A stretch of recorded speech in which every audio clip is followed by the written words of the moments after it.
Señor, gracias por tu palabra y gracias porque nos das en este tiempo la oportunidad de venir con libertad delante de ti. Y te rogamos que podamos recibir tu mensaje, tu exhortación, que con fe podamos ponerlo por obra y que así tú seas exaltado. En el nombre de Jesucristo nuestro Salvador. Amén. La semana pasada vimos el primer mandamiento, ¿no?, que era dejar y unir, ¿no? Dejará el hombre a su padre y a su madre y se unirá a su mujer. Alguien me preguntó,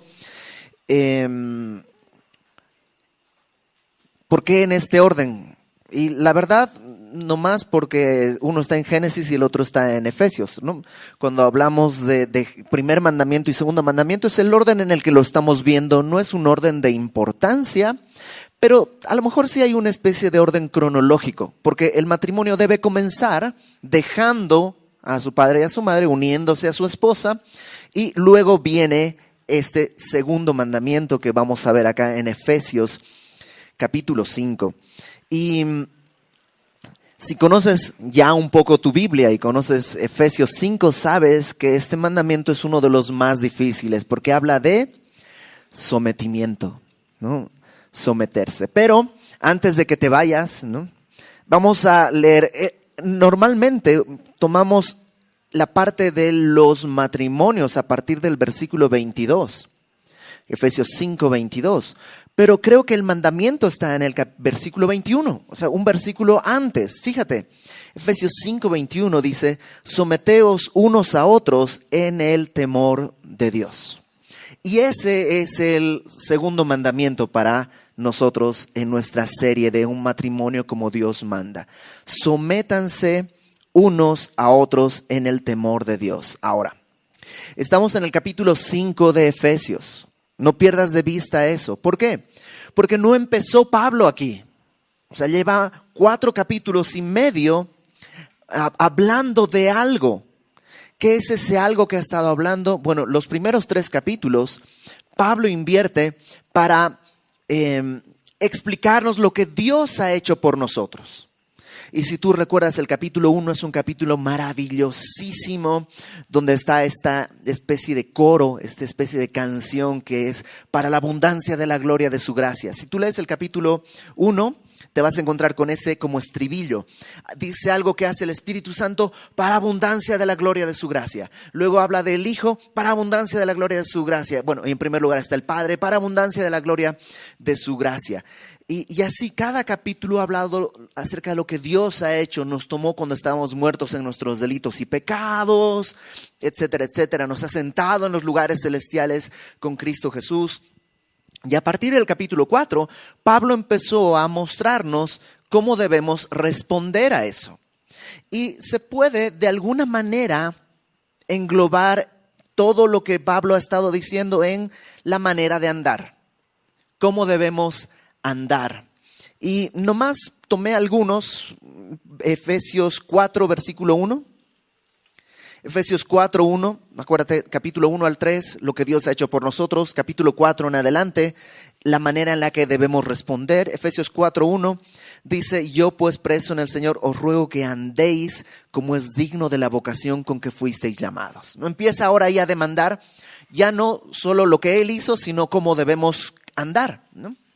En el versículo 17 del capítulo 4 dice: esto pues digo y requiero en el Señor, que ya no andéis como los otros gentiles, que andan en la vanidad de su mente. El creyente que ha entendido capítulos 1, 2 y 3, ahora debe andar de una manera distinta a cómo andan los otros gentiles, ¿no? No dejas de ser gentil, ¿no? No te hiciste judío, pero ya no eres como los otros gentiles que andan en la vanidad de su mente. En el capítulo 5, en el versículo 2, dice: andad en amor, como también Cristo nos amó y se entregó a sí mismo por nosotros, ofrenda y sacrificio a Dios en olor fragante. Y empieza, si te das cuenta, como a describirnos cuál es nuestra manera de vivir, andar en amor. Versículo 8 del capítulo 5 dice: en otro tiempo erais tinieblas, mas ahora sois luz en el Señor. Por tanto, andad como hijos de luz. En el versículo 15 del capítulo 5:15 dice, mirad pues con diligencia cómo andéis, no como necios, sino como sabios, aprovechando bien el tiempo, etcétera, etcétera. Entonces, en toda esta sección, Pablo está diciendo, tienes que andar de una manera distinta, tienes que andar en amor, tienes que andar en luz, tienes que andar de así, así, así, así. Y entonces llega al versículo 21.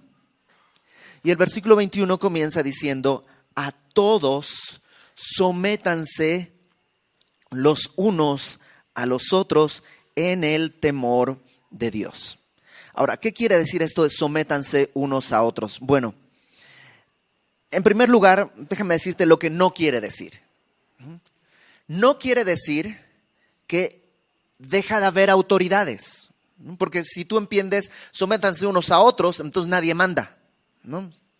Tú sométete a mí, yo me someto a ti, y entonces todos vivimos así, todos planos, sin ninguna autoridad, y eso se termina convirtiendo en una anarquía.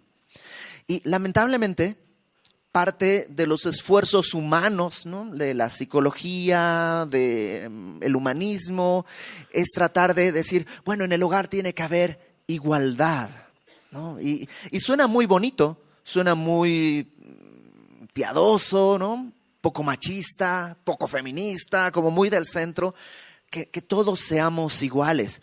Pero eso produce problemas en el matrimonio, porque Dios diseñó un orden. Si estuviste los domingos con nosotros, ¿te acuerdas que hace un par de semanas veíamos que hay un orden? El hombre es la cabeza de su esposa, Cristo es la cabeza del hombre y Dios la cabeza de Cristo. Dios, cuando establece las cosas, las establece en un cierto orden. Entonces, someterse unos a otros no habla de no hay rangos, porque sí tiene que haber autoridades. Entonces, ¿de qué habla? Yo creo que tiene que ver porque el término someterse, sujetarse, si alguna vez lo has escuchado en alguna prédica o algo así, es un rango como militar, es una instrucción como militar. Por eso, el sometimiento no tiene que ver con superioridad, inferioridad, con capacidad o incapacidad. Simplemente tiene que ver con orden. Un soldado raso puede ser más capaz, más inteligente que su superior, pero tiene que estar sujeto de todos modos. No por inteligencia, simplemente por orden, porque así funciona mejor. Ahora, tomando un poco esa analogía, yo creo que ahí encontramos el sentido de someterse unos a otros. Cuando un soldado entra al ejército, una de las primeras cosas que sucede es que pierde su individualidad. Un soldado no lucha por sí, lucha por el batallón, lucha por el ejército y de última lucha por la nación. O sea, nadie pelea por sí mismo, sino se pelea en equipo. Y un poco esa es la idea de Pablo al decirnos sométanse unos a otros. Está hablando de no dar pie al individualismo y nos da una razón, el temor de Dios. Todo lo que viene adelante se puede conseguir con temor humano, sí, pero no funciona. Todo lo que viene adelante, que vamos a ver, tiene que surgir del temor de Dios, de haber entendido que Dios es santo, que Dios es fuego consumidor. Sí, es bueno, es misericordioso, pero en verdad Él es fuego consumidor. Algunas veces se llega a conclusiones extrañas, ¿no? Como que el Dios del Antiguo Testamento era malo, rencoroso y todo. En cambio, el del Nuevo Testamento es buenito, misericordioso. Los que piensan así no han leído su Nuevo Testamento. O sea, nomás en una concordancia busca la palabra ira y vas a ver todo lo que, vimos Apocalipsis, ¿no? Todo lo de la ira de Dios del Nuevo Testamento. Entonces, Dios no ha cambiado su carácter. Dios sigue siendo el mismo. Y el temor de Dios es limpio, Salmo 19. El temor sucio nos aleja de algo. El temor limpio nos acerca. Entonces, todo lo que vamos a ver tiene que ver con no al individualismo y tiene que ver con, es un resultado de conocer la naturaleza de Dios, del temor de Dios. No del temor de tu esposo, no del temor de tu esposa, ¿Sí estamos? Entonces, ahora sí, una vez que pone esta premisa sobre la mesa, someteos unos a otros, es como si dijera, ahora les voy a explicar más en detalle. Y va primeramente con las mujeres. Las casadas estén sujetas a sus propios maridos como al Señor. Y uno siempre se pregunta, ¿por qué las mujeres? ¿Por qué empezar con las mujeres? La razón es porque en un matrimonio las mujeres son responsables del 50% de los problemas, ¿no? Y suena obvio, ¿no? La otra mitad es del esposo, ¿no? No, ¿por qué empieza con las mujeres? Probablemente porque Pablo tiene en la mente este tema de la sujeción. Y en el matrimonio, quien debe estar sujeto a su cónyuge es la mujer. De hecho, en algunos manuscritos, en el verso 22, las casadas estén sujetas a sus propios maridos. En algunos manuscritos la palabra sujetos no aparece. Es como si viene hablando de eso, ¿no? Sométanse unos a otros. Las mujeres a sus propios maridos. Entonces, parece que ese es el pensamiento de Pablo. Entonces, nada más por eso es que están las mujeres primero. Ahora, este es un mandamiento. No es una sugerencia, ni es una petición. Es un mandamiento. Pero es un mandamiento que tiene muchas cosas alrededor, ¿no? Entonces, primera cosa, ¿qué es sujeción? Sujeción implica reconocimiento de una autoridad legítima sobre ti. Déjame repetirlo. Es el reconocimiento que hay una autoridad legítima sobre ti. Por eso te sujetas, porque reconoces que legítimamente esa autoridad está puesta sobre ti. ¿Por qué te paras si es que un poli te dice detenga el coche? Porque reconoces que tiene autoridad sobre ti. Ahora, puede que tú tengas 3 doctorados, que tengas más dinero, que tengas más cultura, puedes ser mejor persona, puedes tener todo lo que tú quieras. Pero esa persona tiene autoridad sobre ti, por un orden, ¿no? Entonces,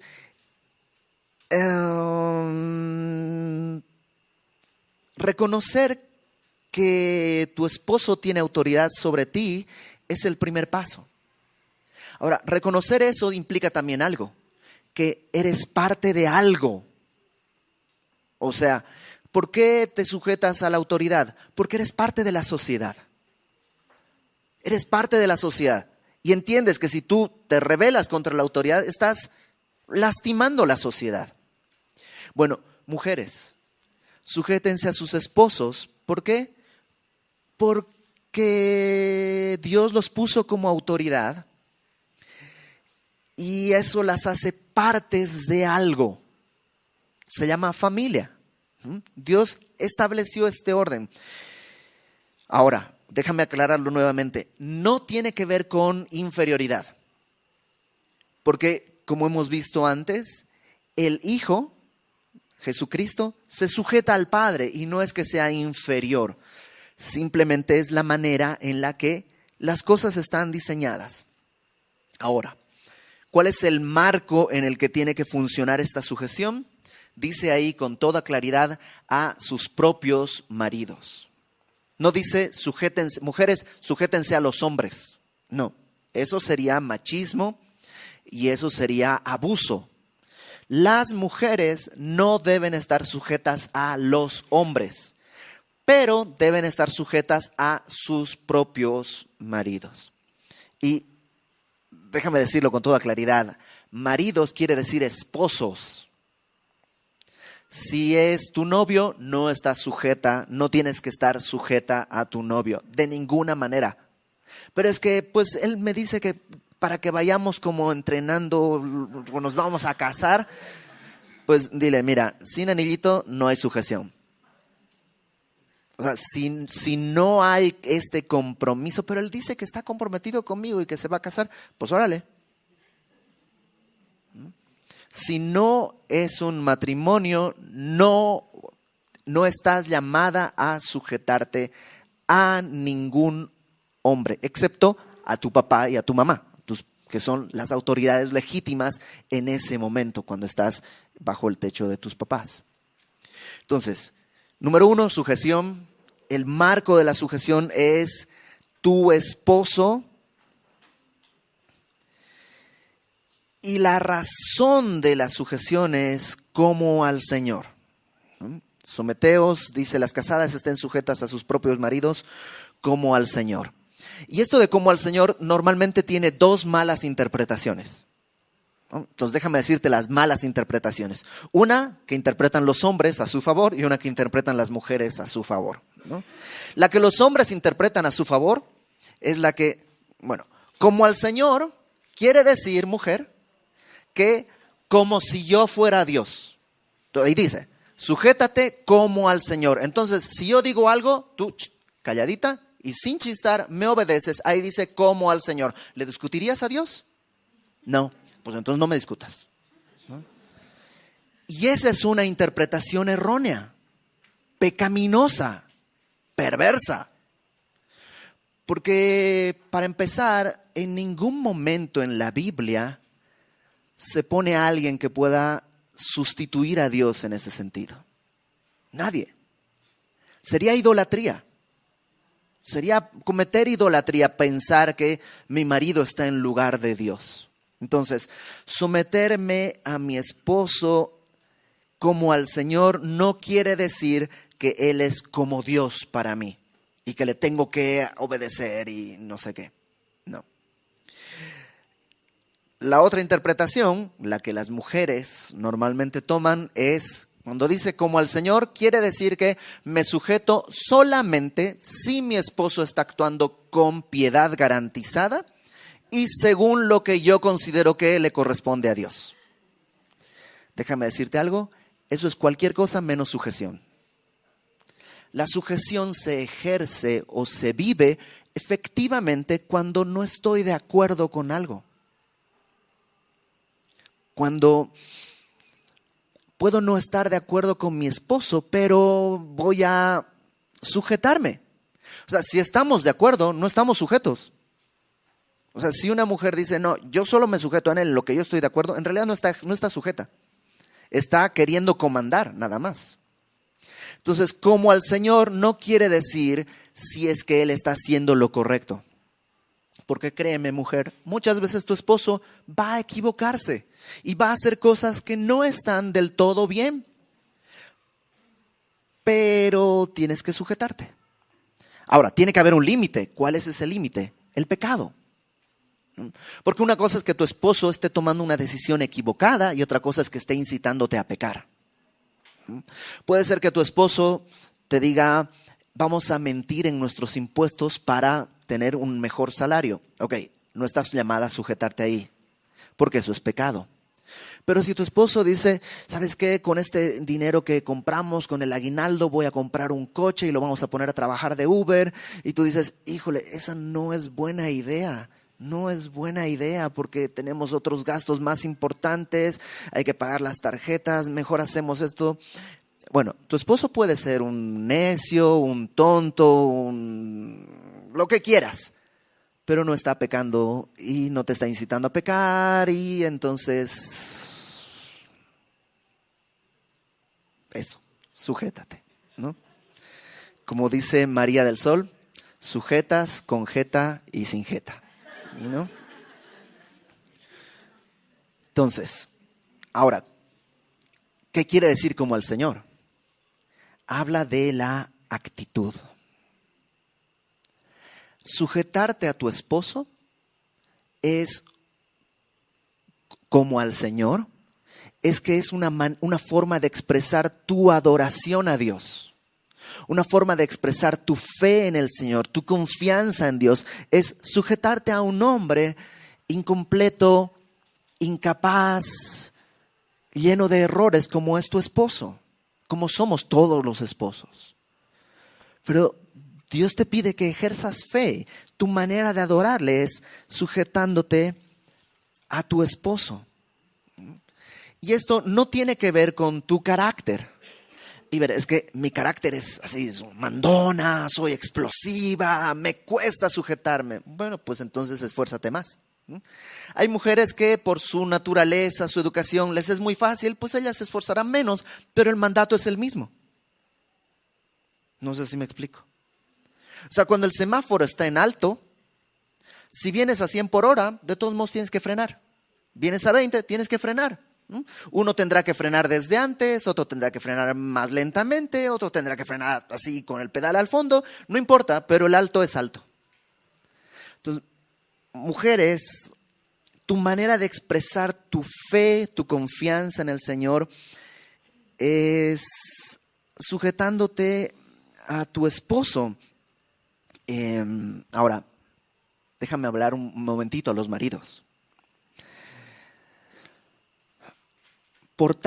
Hombres, portarte de una manera en la que a tu esposa le sea difícil sujetarse, es incitarla al pecado.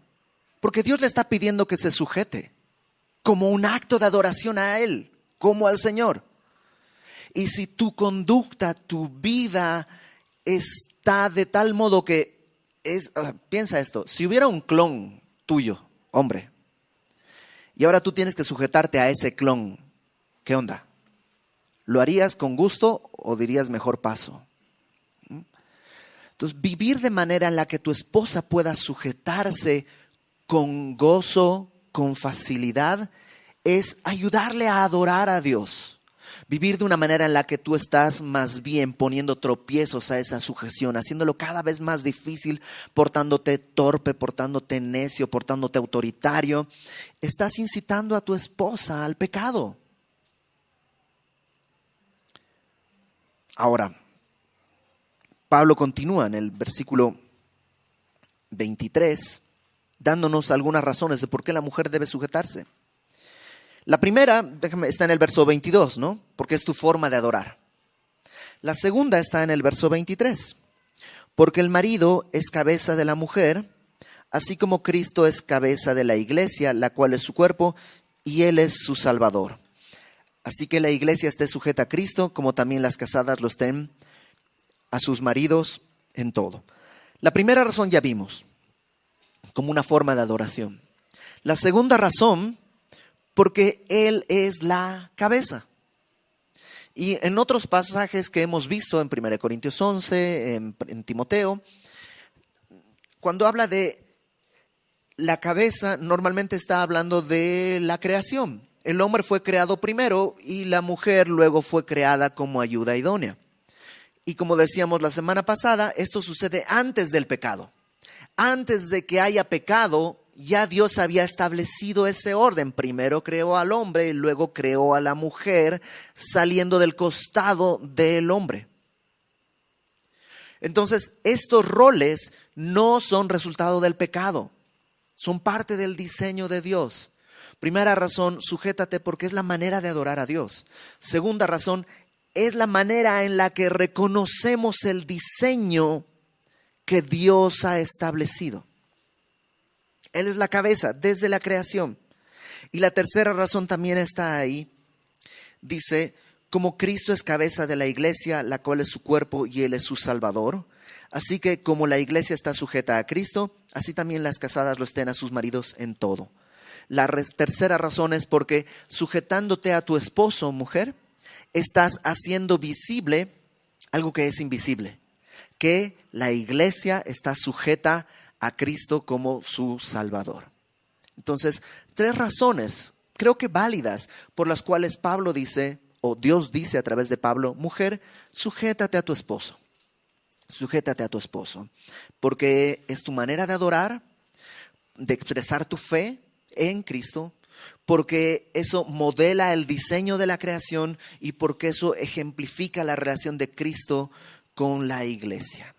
Y Cristo mismo lo hizo. O sea, Cristo, Dios, sobre todas las cosas, se sujetó a sus papás. Cristo estaba sujeto al Padre. Y en la creación nos dice, la sociedad tiene que estar sujeta a sus autoridades. En Hebreos, Pablo habla de que en la iglesia estés sujeto a tus pastores. Y Y es la manera en la que Dios quiere llevar a cabo las cosas. Ahora, déjame volver a decirlo. ¿Dónde está el límite? Porque dice ahí sujetos en todo, en el verso 24. ¿Cuál es el límite? Permíteme darte 3 razones que David Guzik plantea y que creo que son 3 razones que engloban todo. Tal vez alguna cosa se nos va, pero creo que con estas 3 cosas englobamos todo. ¿Qué quiere decir en todo? ¿Cuáles son las excepciones? Número 1, alguna incapacidad o alguna enfermedad mental. O sea, si tu esposo, pues mentalmente no es capaz, ¿no? Tiene alguna enfermedad, algún delirio, o sea, tiene algún padecimiento, algún tipo de esquizofrenia o algo así, obviamente no estás llamada a sujetarte a él porque no es capaz de dirigirte, no es capaz de guiarte bien según la palabra. Entonces, si hay alguna incapacidad, algún problema mental, sí estás libre de sujetarte a tu esposo y probablemente tú tienes que ser quien toma las decisiones incluso para él, porque él no está capacitado para eso. Segunda razón, si tu esposo y sus decisiones están poniendo en peligro tu vida, tu integridad o la de tu familia. O sea, si tu esposo es violento y está actuando violentamente contra ti, contra tus hijos, no, pues me voy a sujetar porque él me va a meter al cuarto y me va a dar una paliza y me va a golpear, yo tengo que estar sujeta. No, de ninguna manera, de ninguna manera. Tienes que, si sucede eso, tienes que llamar a las autoridades y tiene que ir este cuate a dar a la cárcel, tiene que ir al bote. O sea, decirles, no, pero es que es bueno cuando está sobrio. Ok, cuando hablamos de alcohol, yo creo que cae dentro de lo primero. Una persona alcohólica no está capacitada para dirigir un hogar, ¿no? Entonces, hay excepciones claras. Y una tercera razón es cuando el esposo ha roto el pacto matrimonial por medio del adulterio. Si tu esposo está viviendo en adulterio, no estás llamada a sujetarte. Incluso la palabra dice que puedes divorciarte. No estás llamada a vivir sujeta a ese hombre que está despreciando el don del matrimonio para su vida. Ahora, si tu esposo se arrepiente genuinamente, entonces pues tendrás que preguntarle al Señor cuál es su plan, qué es lo que Dios quiere y cómo llevar a cabo esa restauración. Pero si está en adulterio, no estás llamada a sujetarte porque Él ha roto por completo ese lazo. Ahora, si me permites, en el 90% de las consejerías que yo atiendo no estamos ante ninguno de estos 3 casos. Estamos ante orgullo, ¿no? Y creo que pues tienes que sobrepasar ese orgullo. Ahora, sigamos adelante. Verso 25. Hasta aquí los maridos estaban, sí, eso, pastor, dale con todo, ¿no? Pero verso 25, Pablo ahora le habla a los esposos. ¿Te acuerdas cómo empezó? ¿Cuál fue el versículo 21? Someteos unos a otros. Entonces no estamos hablando de, sí, el hombre es cabeza del hogar, pero no para su propio deleite y su propio beneficio. Verso 25. Maridos, amad a vuestras mujeres. Ahora, cuando dice amad a vuestras mujeres, muchas veces los hombres lo entienden como, pues cómprale rosas, llévala al cine, hazle cariñito. Y sí, todo eso puede representar amor, pero no es lo que Pablo está diciendo. Pablo, cuando dice amad aquí, utiliza la palabra ágape. Agapao, una conjugación de la palabra ágape. Y la palabra ágape habla de este amor que es desinteresado, este amor que es más una decisión que un sentimiento. Por decirlo de alguna manera, es un amor que involucra más la mente que los sentimientos. Es la forma en la que Dios nos ha amado, la forma en la que Cristo nos amó. No siempre habla del amor de Dios. La palabra ágape a veces dicen, es el amor de Dios. Sí, pero no siempre, porque otras veces se dice que el mundo amó más las tinieblas que la luz, y se utiliza también esta palabra. Entonces, la palabra ágape, simplemente la descripción de este amor que no es como otros, ¿no? En griego existía la palabra eros, que habla de amor, pero es un amor sensual, ¿no? De los sentidos. Estaba la palabra filos, que hablaba de un amor como filial, ¿no? Amor a la familia o incluso amor entre hermanos y todo eso. Entonces, cuando dice maridos, amad a vuestras mujeres, está hablando de una decisión, no de un sentimiento.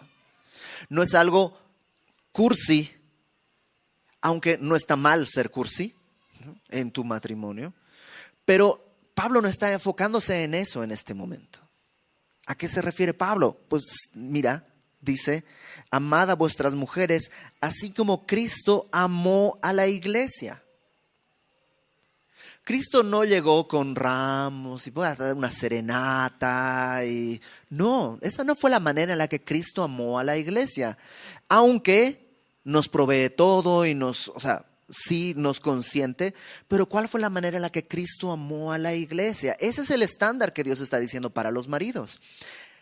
Dice, se entregó a sí mismo por ella. ¿A quién entregó por su esposa? A sí mismo. Entonces, maridos, cuando Pablo dice que tú y yo debemos amar a nuestra esposa, lo que está diciendo es, entrégate por ella. ¿En qué sentido? En todos los sentidos. En todos los sentidos. Jesucristo lo puso de esta manera. Toma tu cruz, niégate a ti mismo y síguele. Niégate. Como maridos es tan común que se cocina lo que él dice, se va donde él quiere y hay una especie de autoritarismo, chafa. El marido debería estar entregándose a sí mismo por la esposa. Y es una decisión, acuérdate, ágape. Es que al principio sí era así, pero es que ya no me nace.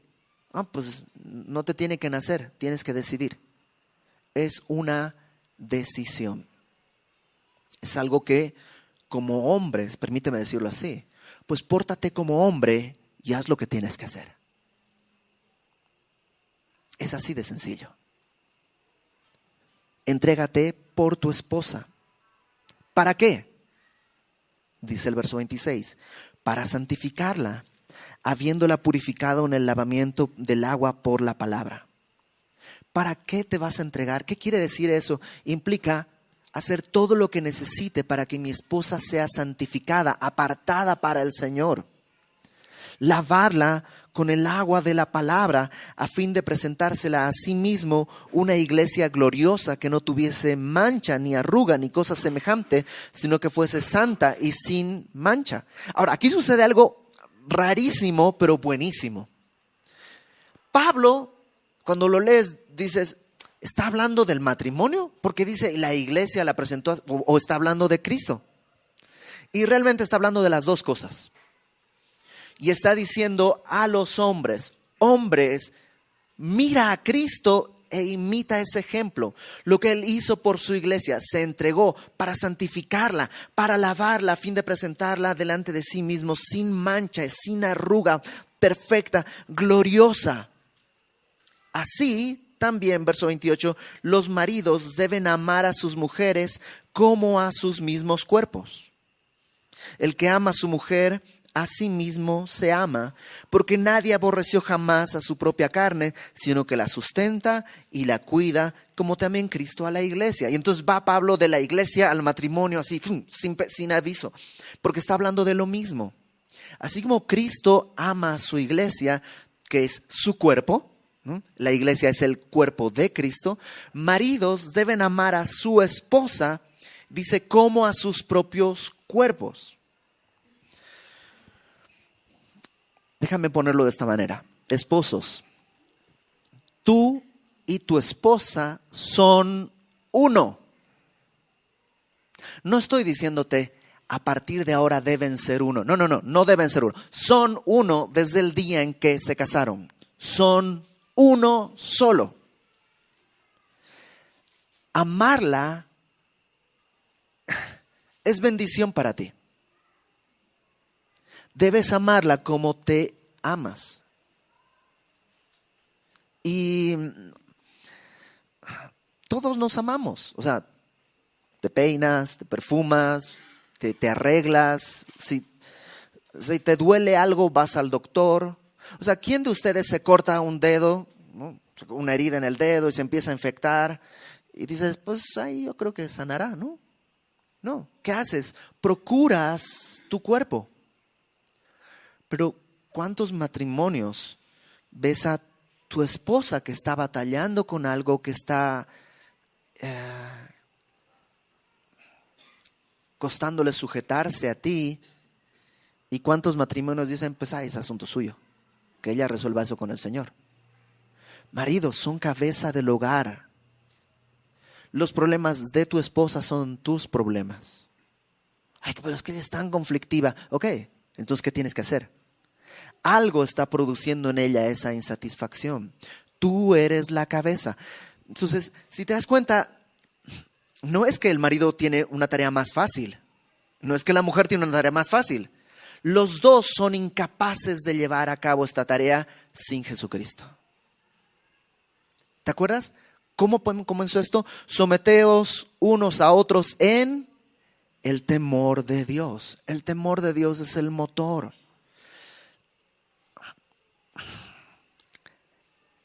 El temor de Dios es el principio de la sabiduría. Y tienes que ser sabio para caminar con tu esposa. Sé sabio. Hay cosas que son tontas, perdón que lo diga así. Hay ciertas amistades, hay ciertas hombres o mujeres, ¿no? Si eres hombre, amistades mujeres o amistades de hombres, de otros hombres, que son una tontería. Están destruyendo tu matrimonio. No seas tonto. Sé sabio. ¿Y cómo puedo ser sabio? Temor de Dios. El temor de Dios te va a hacer dejar ciertas cosas, abrazar ciertas cosas. Es el temor de Dios.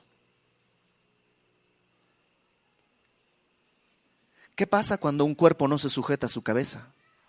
No sé si has visto alguna vez convulsiones o espasmos. Es terrible. Pero entonces, ¿qué pasa con una cabeza que está lastimando su cuerpo? Es igual de terrible. Ese no es el diseño de Dios. Ese no es el diseño de Dios. Verso 29 dice que nadie aborreció jamás a su propia carne, sino que la sustenta. Y la palabra sustentar ahí literalmente quiere decir alimentar, criar o acariciar. O sea, yo sé, cuando tú compras la mayor parte de los libros acerca de matrimonios, te dicen, el problema del matrimonio número 1 es la comunicación. Entonces aquí hay 10 tips para mejorar tu comunicación.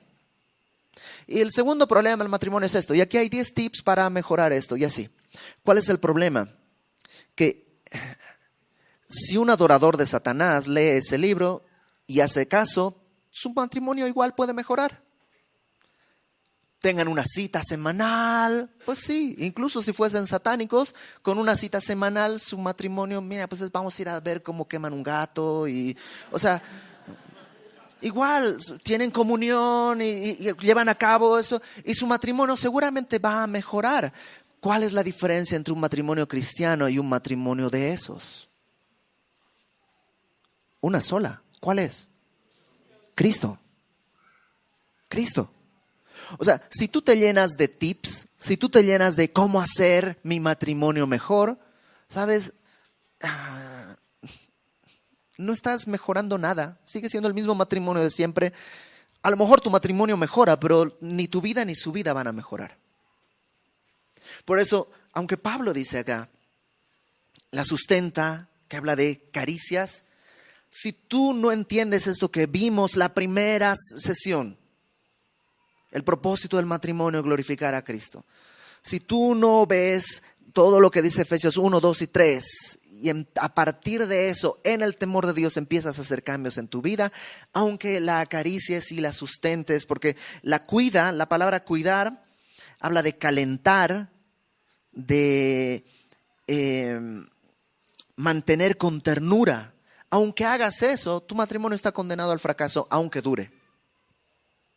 Porque no da vida. Solo el amor de Dios puede dar vida. Ahora, si ya estás en el temor de Dios, te vas a dar cuenta que estas cosas surgen de manera natural. Mi decisión es amar a mi esposa, pero cuando estoy en obediencia a mi Señor, Él va a poner el sentimiento necesario para poder cuidar y sustentarla. No sé si me explico. Hay matrimonios que yo me he topado y me dicen, pero es que, Iber, yo la verdad ya no la amo. Ya no lo amo. Ha habido tanto dolor, ha habido tanta cosa. Ya no la puedo amar, ya no lo puedo amar. Momento difícil porque nadie puede gobernar su propio corazón. Yo no puedo cambiar mi corazón, pero puedo cambiar ¿qué cosa? Mi mente. Mi mente sí puedo cambiar. Y mi mente puedo ponerla para adorar a Dios. Y Dios puede cambiar mi corazón. Yo no puedo cambiar mi corazón, pero puedo cambiar mi mente. Puedo hacer que mi mente sea transformada por medio de la renovación de mi entendimiento. Su palabra puede lavar mi mente. Y entonces, mientras obedezco en mi mente lo que Dios me ha pedido, Dios pondrá también en mi corazón lo que solo Él puede poner. Verso 30. Porque somos miembros de su cuerpo y de su carne y de sus huesos. ¿Te das cuenta? Es muy parecida a la imagen de cuando creó a Adán y Eva y los presenta y Adán dice, ¡wow! Esto es carne de mi carne, hueso de mis huesos. Entonces Dios dice, tenemos que volver al principio, el diseño que Dios puso desde el comienzo. Por eso, verso 31, por esto dejará el hombre a su padre y a su madre y se unirá a su mujer y los dos serán una sola carne. Grande es este misterio, mas yo digo esto respecto de Cristo y de la iglesia. Ahora, cuando Dios crea a Adán y Eva y les dice, dejará el hombre a su padre y a su madre y se unirá a su mujer, la iglesia no existía. No, la iglesia todavía no existía. Entonces, a lo que voy es, no es que Dios a través de Pablo dice, híjole, ¿con qué comparo el amor que les tengo? Ya están casados, ándale, con eso, los voy a comparar. Mira, mi amor por la iglesia es como el amor de un esposo por su esposa. No, no es así. Está al revés. Dios nos da el matrimonio para comparar lo que Cristo va a amar a la iglesia. ¿Sí cachas? O sea, cuando lo volteas y lo ves de la manera en la que Dios lo pone, es revolucionario. Entonces, no es que Dios quiere explicarnos su amor por medio de mi matrimonio, sino que Dios crea mi matrimonio para explicarme su amor. Entonces, si tú, hombre o mujer, no entiendes y valoras esto del matrimonio en la correcta perspectiva y dimensión de Dios, lo primero que perdemos es el enfoque del amor de Dios por su iglesia. Y es vital que tú y yo regresemos a ese punto. ¿Es un misterio? Sí, pero es un misterio maravilloso. La iglesia está sujeta a Cristo. Mujeres, sujétense a sus esposos. Hombres, Cristo se entregó por la iglesia. ¿Cuándo se entregó por la iglesia? Pues cuando la iglesia era rebelde. ¿Cómo te entregó? ¿Cómo te encontró el Señor? En rebeldía, muerto en tus delitos y pecados. ¿A poco tú estabas buscando, quiero someterme al Señor, pero no lo encuentro? No. ¿Qué hizo Cristo? Desde el día en que naciste estuvo detrás de ti, mostrándote sus bendiciones, cuidándote, proveyéndote, hasta que un día, ¡pum!, se abrieron tus ojos y rendiste tu voluntad. Y ahora te quieres sujetar al Señor. Entonces, ¿por qué a veces con nuestra esposa lo que demandamos es primero que se sujete y luego me entrego por ella? No, fuimos hechos cabeza para entregarnos por ella. Y me encanta que Pablo, después de dar toda esta explicación y darle vuelta a todo eso, termina diciendo, por lo demás, o sea, en resumen, por si te perdiste en el camino, por si no te queda bien claro, ¿te acuerdas que dije someteos unos a otros? Bueno, cada uno de vosotros ame también a su mujer como a sí mismo y la mujer respete a su marido. O sea, si te dormiste toda la prédica y ahorita estás despertando, esto es así. Cada uno de ustedes ame a su mujer como a sí mismo. Está ya dando por sentado que nos amamos a nosotros mismos, sobre todo los hombres, ¿no? Cada hombre ve primero por sí, luego por sí y al final por sí. Pero dice, ok, así como te amas, ama a tu esposa. Cuando llegas a casa cansado, necesito descanso. Ok, piensa, tu esposa necesita descanso. Ve a servir. Cuando sientes, es que nadie me comprende, ok, ¿qué quieres? ¿Comprensión? Sí, pues comprende a tu esposa. Está casada contigo, ya es un problema grande en su vida, ¿no? Todo lo que tú pienses y anheles de ti, así ama a tu esposa y entrégate por ella. Y mujeres, respeten a su marido. Y respeten a su marido implica respeto. Yo sé, somos distintos y una mujer normalmente no entiende lo que el hombre desea y el hombre no entiende lo que la mujer desea, ¿no? Y el hombre dice, pues, ¿qué más quiere? Ya, o sea, traigo la quincena, no sé qué, no me voy a ningún lado, no me gasto dinero para nada, llego aquí estoy todo el día, ayudo en la casa. ¿Qué más quiere esta mujer? Quiere amor. Quiere amor, ese amor que es incondicional, ese amor de entrega, ese amor que puede sustentarla y cuidarla, ¿no? Acariciar y calentar. Eso es lo que necesita. Y su esposo requiere respeto. Entonces, si tu esposo llega y tú dices, mira, el marido de la vecina, ese sí tiene trabajo, y ese sí hace esto, y ese sí, ¿sabes qué? Lo estás humillando. Pero es que realmente no hace nada digno de respeto. ¿Ok? ¿Y qué haces tú digno de ser amada? Porque si nos ponemos a repartir las cosas por los méritos, ¿dónde comenzamos? O sea, todos merecemos ser eliminados. ¿Dónde comenzó todo? Trabajo de equipo. La palabra sumisión me encanta porque creo que ejemplifica bien lo que tenemos que hacer. Mi matrimonio no es para mi propósito ni para el propósito de mi esposa, sino es para su misión. La misión del Padre, la misión de Cristo. Y en esa, su misión, yo debo entregarme por mi esposa, porque es la misión que nos gobierna. Y mi esposa se sujetará a mí, porque es la misión que nos gobierna. Acuérdate, ¿de qué hablamos cuando hablamos de su misión? Pues hablamos de eso, hablamos de su misión, lo que Dios quiere hacer. Por supuesto, ninguna de estas cosas son posibles sin la ayuda de nuestro Señor, sin haber entendido Efesios 1 al 3.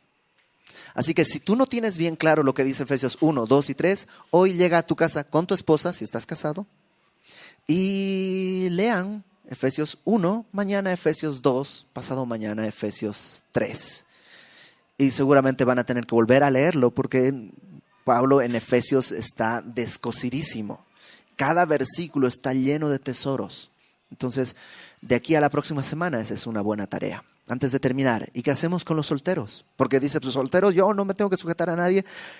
En este sentido no, pero considera esto, si eres mujer, más vale un marido al que puedas respetar que un marido que hipnotice tus ojos. Si tú estás buscando nomás que sea guapo, considera que te vas a tener que sujetar y vas a tener que respetarlo. Mujeres, consideren eso. Hombres, si tú estás buscando solamente una mujer bonita y ya, puede que sea una mujer bonita y no esté sujeta a su Señor. Busca una mujer que sea sujeta a sus autoridades. No busca, sino considera que si esa mujer estás orando, que sea sujeta a sus autoridades, incluso sobre ti. Si tú le dices, oye, vente, déjame preguntarle a mi papá. Ay, no le preguntes. No, le tengo que preguntar a mi papá. Ok, esta mujer es valiosa. Esta mujer es valiosa. Vamos a orar. Señor, gracias, porque todo se trata de ti. Y cuando logramos ver eso, todo cobra sentido. Yo te ruego el día de hoy por las mujeres, aquellas mujeres casadas que están acá, que puedan someterse a sus esposos y que esa sujeción sea amorosa, sea gozosa, que esa sujeción sea un deleite para ellas. Señor, te ruego por los esposos que puedan vivir de tal manera que la sujeción sea natural, fácil, que puedan amar, Señor, a sus esposas entregándose por ellas aún contra su propia naturaleza, así como tú lo hiciste, Señor. Amar día con día hasta que duela, porque tú lo hiciste así. Y que en esto tú seas exaltado. Gracias, Padre, porque tu Espíritu Santo puede ayudarnos a llevar a cabo esta tarea. No podemos solos, Señor. Reconocemos nuestra incapacidad. Pero si tú gobiernas en nuestra vida, tu Espíritu puede hacer esa obra. Así que nos ponemos delante de ti, confiando en ti, en el nombre de nuestro Salvador. Amén.